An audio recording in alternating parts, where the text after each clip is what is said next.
Triple Crown here, Monday, May 27th, 2024, Memorial Day Monday, time for the actual Shipshewana card show. My trade night vlog was in the previous video, but for the first time ever I'm doing a show on a Monday, and for the first time ever setting up at the Ships show. I'm away from my table to start the video once I got everything set up. The show hadn't officially opened yet. I wanted to make a quick lap around the upper level where I was set up at, see what I could find, and potentially pick up to stash away and start replenishing. The name of the game for me today, after selling so much at trade night, was to really restock as much as possible ahead of the Midwest Monster, have some more stuff to cycle in and out. None of the things I buy today are going to be put back out for sale, with the exception of one card that we'll talk about later on in the video. That's going to be kind of your headliner here. But these guys had some pretty reasonably priced stuff. I went through their boxes, dug out a few cards that I thought, just based on instinct, the sticker seemed low. I wanted to check one thing on one of them real quick, wait for them to finish up with a deal here so I can go ahead and swoop in and close this sale, and then head back to my table to get the selling and hopefully some buying festivities underway. Let's see what we can do on this stack. 2, okay. And is this out of 13 on the Kyler dual auto? Yeah, 8 out of 13. Let's see, so that's, what do you have, 130 there? 25, 40, 75, 155. You do 200 even on the stack? Cool. I talked on the phone a couple times. Thank you very much. Thanks. With that stack in hand and tucked away into my bag, it's time to start selling some cards. Here's the setup today. Again, I'm only putting out the stuff that I brought with me. Nothing from trade night, nothing that I buy at the show today is going to go back out in the cases. And while I am a little bit slimmer on my selection since so much sold the previous night, it's okay. I still have plenty of good cards to choose from, plenty of things I think people will be interested in. It starts off a little bit slower, but I think more people start to migrate upstairs kind of as the morning progresses.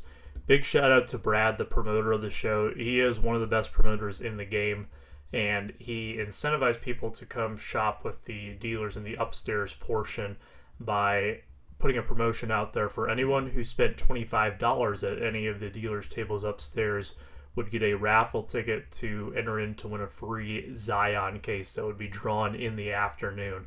I thought that was a really good idea. A lot of people were coming upstairs anyways, and a lot of the dealers downstairs were telling people, hey, go check out the guys upstairs because there's a lot of quality dealers up there.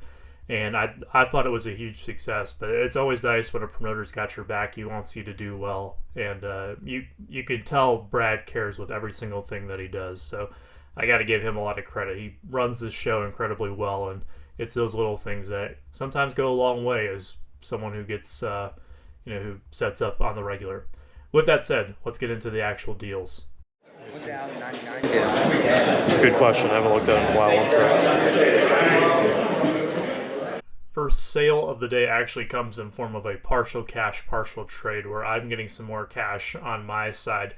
These are the types of trades that I tend to do the best with. I don't know what it is, but there's something about trading down that I really excel in, and my percentage of profitable deals that I make when a trade down is involved is significantly higher than when I do a trade up. Don't know what it is, but that's why I like to trade down. I'm trying to move off of this T. Higgins, Joe Burrow dual rookie patch out of Gold Standard. He's got a card that speaks directly to my heart in the Barry Sanders Select die cut. If I can get a little bit of cash out of the Burrow and then get that Barry, I'll be pretty happy with this deal. Let's try to make it work. You do 20 cash? That's fine. Alright. Thank you. Nice win-win here for both sides. He gets the card that he really wanted, I get a card that I like, and then I get some cash on top of it. Anything you want to take a look at, or? I want to buy that one, but I don't know if I bought this one, that Greenhowski, and then could you work with me at all? Or? Yeah.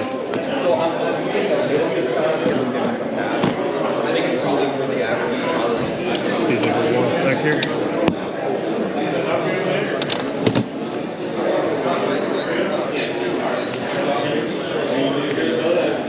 I don't know what these go for, but that was whatever eBay. Yeah. Where do you want to be at on? Can we just do 30 or? Yeah, 30's fine. I make a lot of deals like this one here that don't always make it into the videos, but I want to showcase this still is that this is a more realistic deal that you see at a lot of shows. People buying $10, $15, $20 cards, and I will never stop stocking those because, quite frankly, they are some of my best sellers. Not everybody's coming to a show looking to drop $500 or more on a single card, and it's always important to have some of those lower end cards. I don't do my value boxes anymore, but I do have those cards to appeal to all audiences. Let me add them up real quick if you don't mind and just see. Yeah. I'll add these in the stacks of This is something that really took me by surprise. This lady came up to me and asked me how much I wanted for all of my football, and I have not had someone ask to buy me out in years. It might even be pre-COVID the last time that happened to me. And she asked me about this. I'm not too reluctant to move off of the rest of the football now that it's been picked over and I sold through a lot of the stuff. A lot of it is still the low-hanging fruit that is left. I have some of those good cards there that I really don't want to let go of for cheap, like the Aikman Nebula, the Justin Jefferson auto, that Josh Allen Aqua, probably the Love RPA. In a perfect world, we could make a deal on the rest of it and I could keep those 4, but I don't know how much sense that would make for her.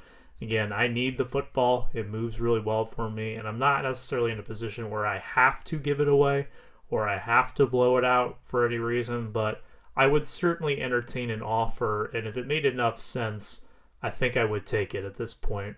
I'm just going to see what she has to say, and, you know, maybe I'm about to make a pretty large sale here. I guess there's only one way to find out.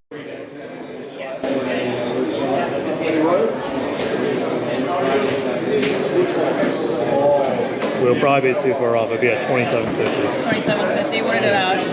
Like $39. Let me check a couple of the higher price ones, see how close they are. Where are you at without these, the 2 big ones? You said the Allen sells for what? Around $475 to $575. Okay. Yeah, without these 2. Without those 2? Let me make sure. 18. $18.50.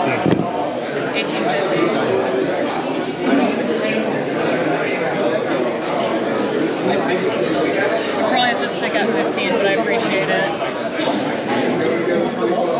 You just want football, you don't want any baseball? I would buy it, I just don't know. Like, I'd have to trust you with your prices. Okay, fair enough. But I'm interested. Would you do a better price altogether? Is that why you're asking? Like, if you wanted to pick out a few of the things from the baseball, like, I wouldn't want to sell out, like, everything unless I got a really good number. Yeah. But if there was, like, a couple of things in here that you wanted to add to help yourself out a little bit. I don't know. Okay. I mean, I know Griffey, but I don't know any other. Right. Yeah, it's like a little sticker. We don't have to force it if you don't want to. I'll think about it.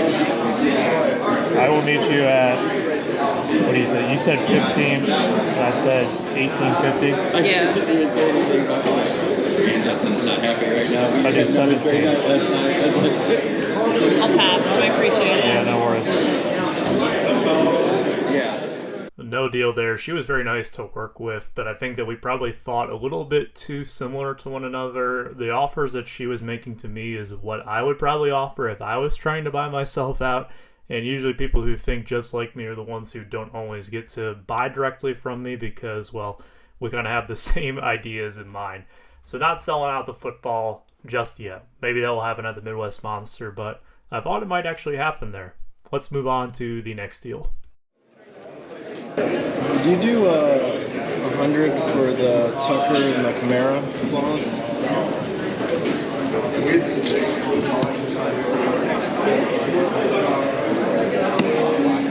You said this one and the Camaro.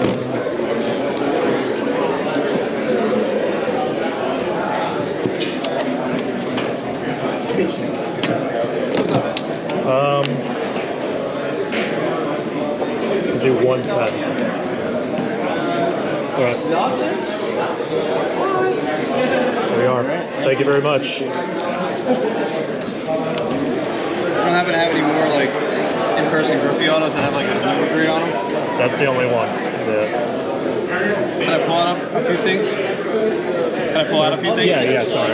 He's being a weirdo. Love, Jefferson,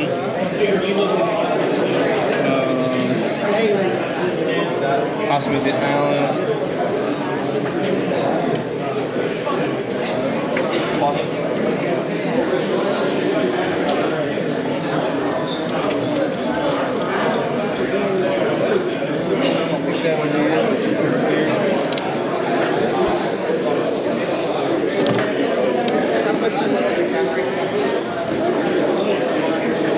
Possibly that too, but I'm just waiting on somebody to get back to me on that, so you can leave it in there. I'll swing back around on that one. Actually, sorry. The Salas too? Yeah. Okay.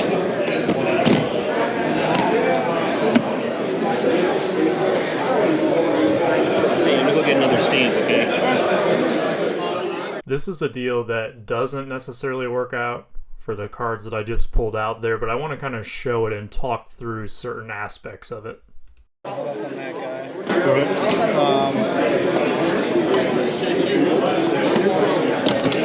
you have any room off the stickers? Something like on value? I'm seeing these a little bit. Like this one's pretty close. This one's a little bit off. This one I'm seeing the last two. One on gold, April 11th at 564, and then 565 again. That one. Thank you for the deal. Thank you. Are you I'm seeing 480, 575, and 500.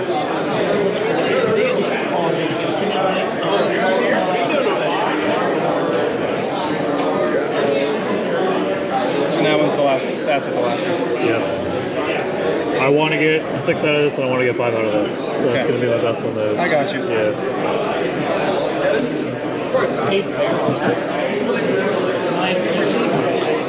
Hold off on those for now. All right, no worries. You hear that word value, and what that usually indicates is that someone wants to value them at a certain price, but then they're going to ask for a number below that, usually based off of a percentage, whatever percentage that they want to buy at.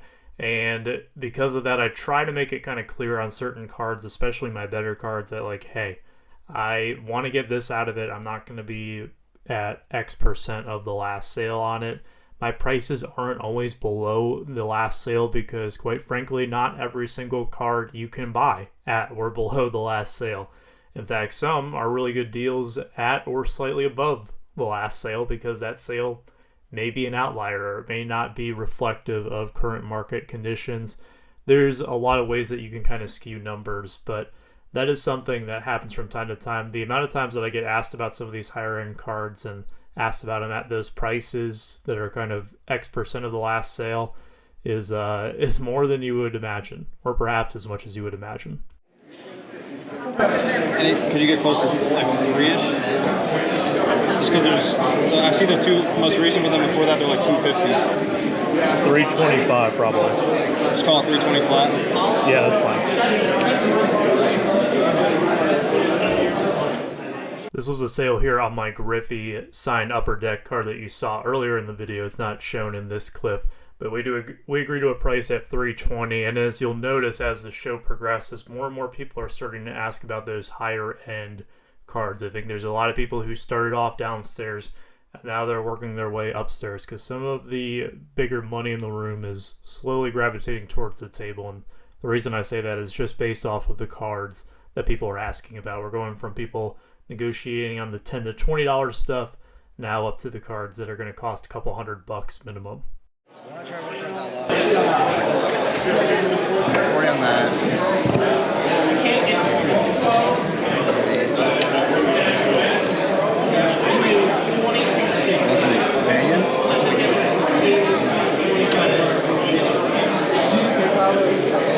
No interest in trading. How much to get you there on trade?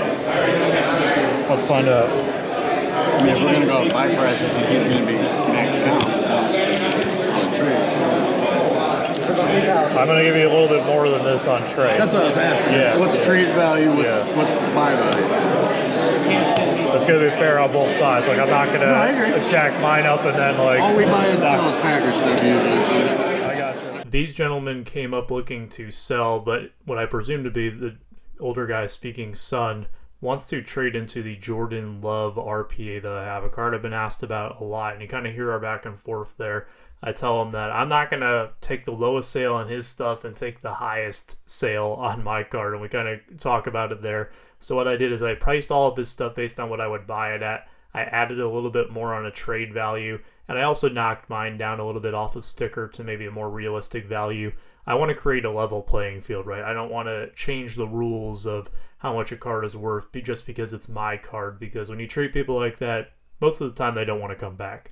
I'm going to try to make it fair. Of course, I'm going to try to make it a sensible deal for me, but I also want to make an offer that is sensible to them. And as you can see there, we shake hands. Let me tell you exactly what the deal was right now. Like $100. It's good, don't you?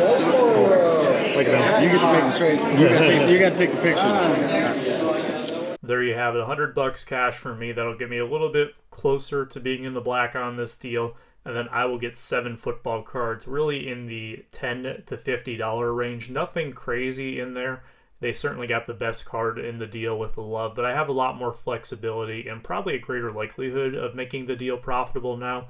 That Love, I was kind of teetering the line of breaking even and taking a small loss, and now those qualms that I might have had are completely resolved. So happy it worked out for both sides. We come to the main event, and I have to say that this is the biggest deal that I made of the entire show, and I'm pretty proud of myself for doing this because I went way outside of my comfort zone making this deal. I came back from walking around a little bit to see Justin making a negotiation on the CJ Stroud Blue Ice. That is a big boy card, and below his watch there is actually a CJ Stroud Panini Instant autograph. It's one of the few licensed Texans CJ Stroud autos you will find out there, and the prices on it are pretty hefty. This guy gave Justin a deal to have some room on it at $2,800. They shook hands on it, and I decided to kind of sit back and watch as we tried to work on the Blue Ice. Justin thought about going in on it with me, halvesies, and ultimately we ended up passing on it. It just wasn't something that made a whole lot of sense for us. It would have been nice to own it for sure. Everybody probably knows my affinity for the Blue Ices. I don't think that's an unpopular opinion. But Justin didn't want to use all of his cash. He was trying to PayPal the guy. PayPal he couldn't log into. He didn't have Venmo or Zelle, anything else that Justin could use for an electronic form of payment. And I asked Justin, well, if you can't work this out, let's not let the Stroud auto walk away. Let's go ahead and make the deal. I will pay for it. And Justin graciously allowed me to buy that Stroud auto. And I have to thank him tremendously. He obviously didn't have to do that. He had made the deal on his own, but he deferred to me. He let me have it. And that is one of the largest cards I have ever purchased. I purchased it with a potential buyer in mind. And I didn't record this clip. It is going to be in his video. I don't know when that will be out, but I will post a comment with a link to that video when it is released if you want to check back here. But it was sold to Great Sports Cards. My friend Logan, who I've done many, many deals with over the years, sold some pretty good cards to him. I've also bought some pretty big cards from him. But this is, I think, by far and away the largest card I have ever dealt with him. And we ended up making a deal. We kind of talked about what we paid for certain things, and we agreed upon is that he was able to give me my money back that I paid for the Stroud, and then I also kind of traded into this Matthew Stafford exquisite RPA. I know that if Garrett Cardcutter is watching this, he is nodding in approval since he loves Matthew Stafford. This card is a pretty solid card, like an exquisite RPA of a really good quarterback. How could you go wrong with that? This also took place in the span of a few minutes.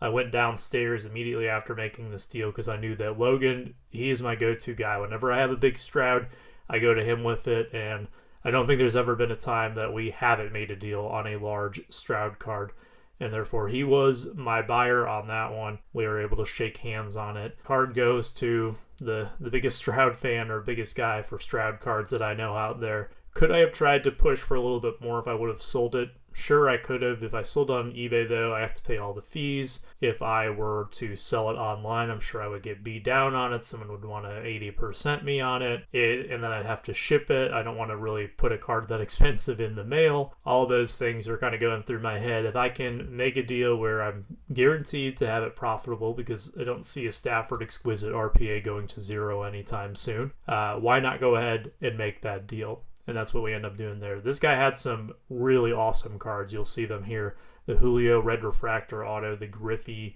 2012 SP Signature Auto with the American flag patch. Just incredible cards. Some really cool Ant-Man stuff that was in his bag there as well.